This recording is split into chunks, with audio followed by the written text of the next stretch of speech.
ఏలూరు జిల్లా జనసేన ముఖ్య నేత కరాటం రాంబాబుతో టీడీపీ మాజీ మంత్రి దేవినేని ఉమా ఫోన్ సంభాషణలు సోషల్ మీడియాలో వైరల్ అయ్యాయి.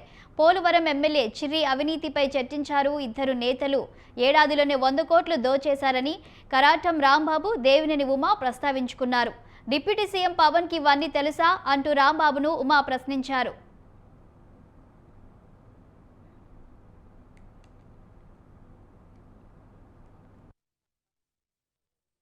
సంవత్సరానికి 100 కోట్లు అంటే ఇది కేస్ స్టడీ.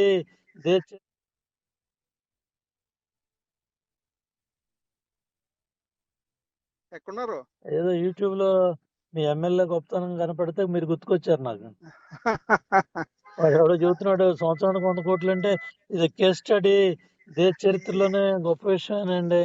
అంటే ఇది మీరు అబ్జర్వ్ చేశారు లేదో, అసలు వ్యవస్థ మనం ఉన్నప్పుడు లేదండి. అలాగే ఇప్పుడు ఎమ్మెల్యేస్ అంటే రాంబాబు గారే కదా పెట్టింది, రాంబాబు అని అడిగాను. కాదండి, జనరల్ గా ఎవరి వ్యవస్థ బాగోలేదండి జిల్లాలో. మొత్తం అంతా ఎందుకు 1 year లో చెడ్డ పేరు తెచ్చుకుంటున్నారు? ఇంకా 4 ఏళ్ళు ఉంది కదా. 4 ఏళ్ళు ఉన్నా చెడ్డ పేరు తెచ్చుకోవడం ఏంటండి? అసలు 4 ఏళ్ళు వదిలేండి, అసలు పార్టీకి ఎంత డ్యామేజ్. ఇతనే కాదండి, ఈ పార్టీ ఆ పార్టీ కాదులేండి. మీరు మీరు మీకు తెలుసు కదా. అవును, చాలా డ్యామేజ్ అండి. ఏదో ఇతను ఇతను ఇంకో రకంగా తయారయ్యాడు.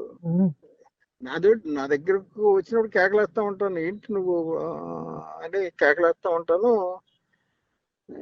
కొంత ఈ అల్లరి ఎక్కువ జరుగుతుందండి. ఉమా గారు ఎక్కడున్నారండి? నేను రాజమండ్రిలో కేసు ఉంటే కోర్టులోకి వచ్చాను. రాంబాబు గారు ఎట్లా ఉన్నారు ఏంటి యూట్యూబ్ లో చూసి ఆశ్చర్యం వేసి రాంబాబు గారు చేయండి అన్నారు.